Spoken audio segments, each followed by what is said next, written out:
What's doing YouTube? And we're now 3 weeks out.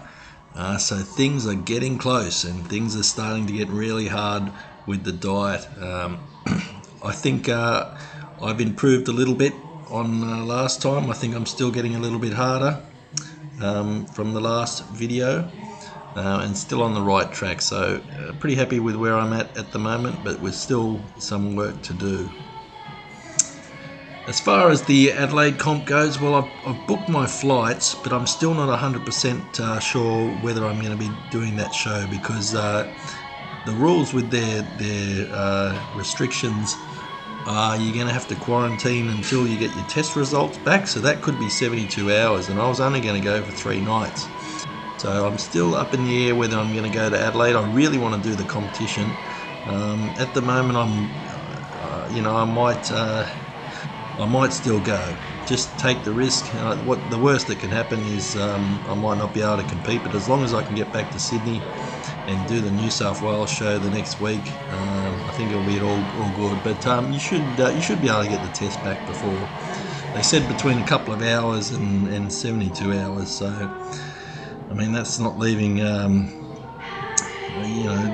giving you a definite decision, but at least maybe if we take the risk, it'll pay off in the end, because that would be a great show to do. The main reason why I want to do it is because the New South Wales show is going to be very challenging, very chaotic.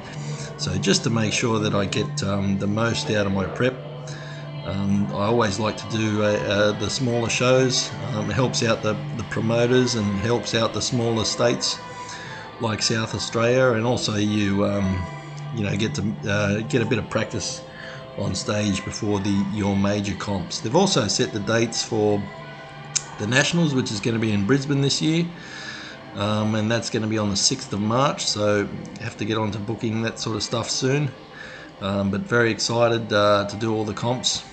And then there's also IFBB Elite, which is 3 weeks after that, which might be a real struggle to hang on to condition for that, but I'll see how I go. So everything at the moment, I'm fairly flat. I was 89.8 kilos in this video, so still a little bit of work to do around the glute ham tie-in, but the back is the lower back is looking pretty close to getting dialed in now. Very happy with the improvements that I've made with my back this season. It's always been a bit of a weak point for me. Hopefully it's now starting to become more of a strength, as there is a fair bit of detail in my back. As long as I can keep those hammies and glutes on and show the crispness I've got in my lower body, I'll be all good. I still need more width, obviously. That's always been my weakness, is more width through the lats, but it's definitely looking better than last time. So as you can see, the glutes are close. I'm wearing the bodybuilding posing trunks this time. The glutes are getting close. I've never had ripped glutes before.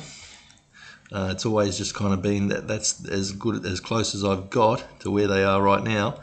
But because I've been squatting and deadlifting in the off season so much, the glutes have grown. So hopefully we can, as we get a bit drier towards the show, we can get a little bit more detail through the glutes, which will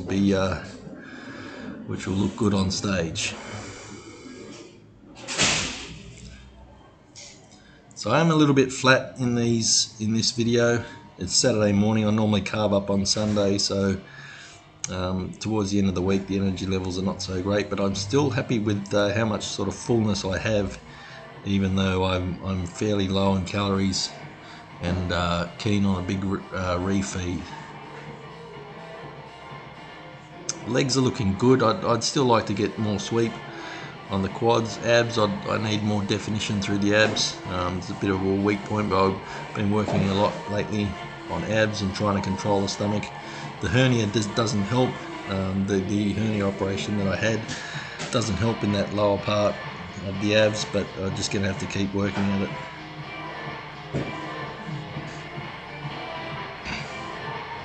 So this is where we're at, 3 weeks out, on track for the New South Wales show. I'm pretty happy with the condition I'm in so far.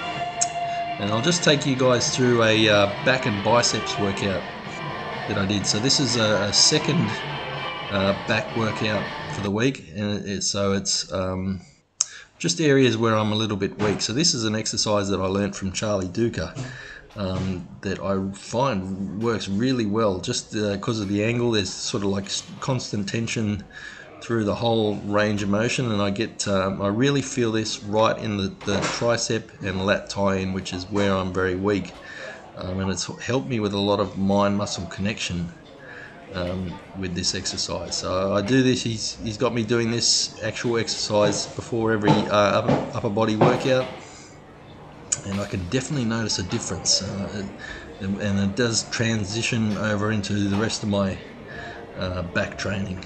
But basically you're just trying to hinge at the hips and keep the body as flat as possible, try and get a big stretch and try and pull the bar into the belly button. And I superset that with pull downs, so again sort of attacking the right under the armpit sort of lats,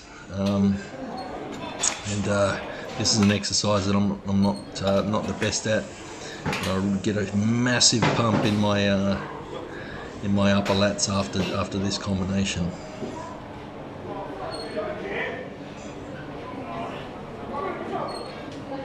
So then next is onto some pull downs, and just trying to keep constant tension on the lats, trying to get a big squeeze in the lats. And I'm using mag grips. They've just got some mag grips lately at City Gym, and that kind of takes the forearms out of it a little bit more. So I'm having always had a little bit of problems with my left brachialis, which I get worked on by my massage therapist, but it's always been a bit of a problem. It's an old shoulder issue that I had back when I was doing my plastering, but this grip sort of takes any discomfort out of the forearm or brachialis, and it's a really good way to hit the lats.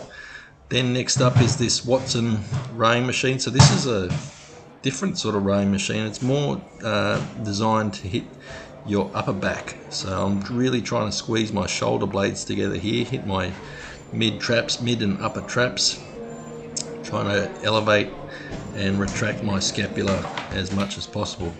It's a great machine. It took me a while to get used to it. I'm not very strong at this movement, but each week try and work up a little bit more weight.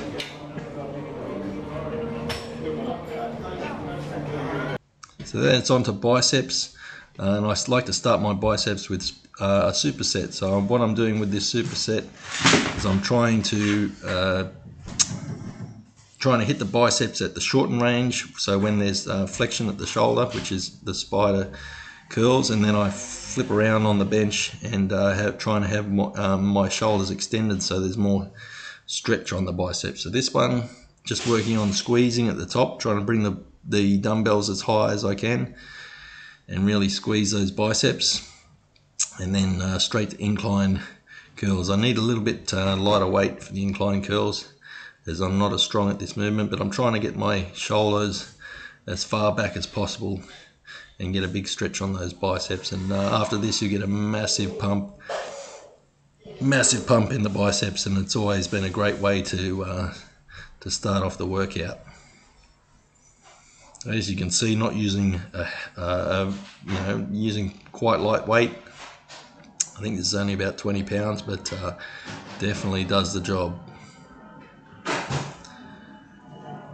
One little trick you can also try is try flexing your triceps at the bottom of the movement and just getting that little bit more stretch on the biceps, and making sure that the shoulder stays still and you're only using the biceps in this movement.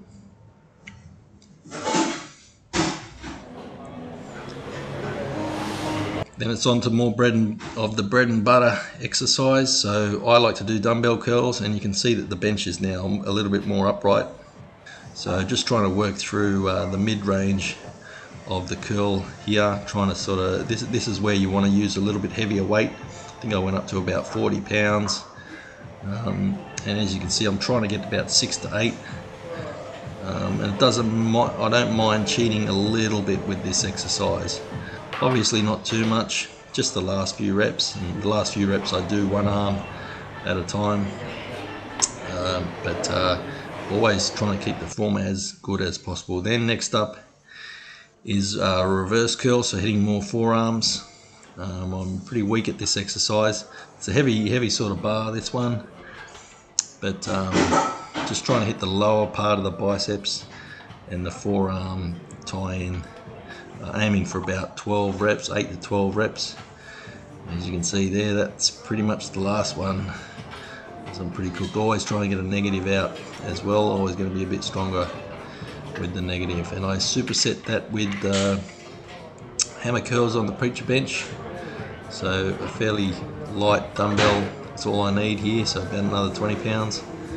And as you can see by this superset, I don't get many reps out because I was pretty cooked by this stage.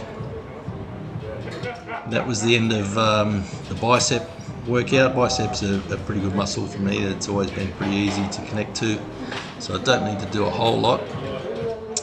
And just finished off with some calves at the end of this workout. And a quick tip on calves is you want to try and obviously keep as stable as you can. Try and connect to the tension as best you can. Try not to just drop down at the bottom. Make sure that the calves are engaged the whole time, and just progressively overload, I guess, with calves. Everyone sort of struggles with calves. Make sure you got some good ankle mobility and you're getting a bit of a stretch and a bit of a squeeze on each rep. But that was my quick workout and wrap up of episode 7. So the comps are not too far away now.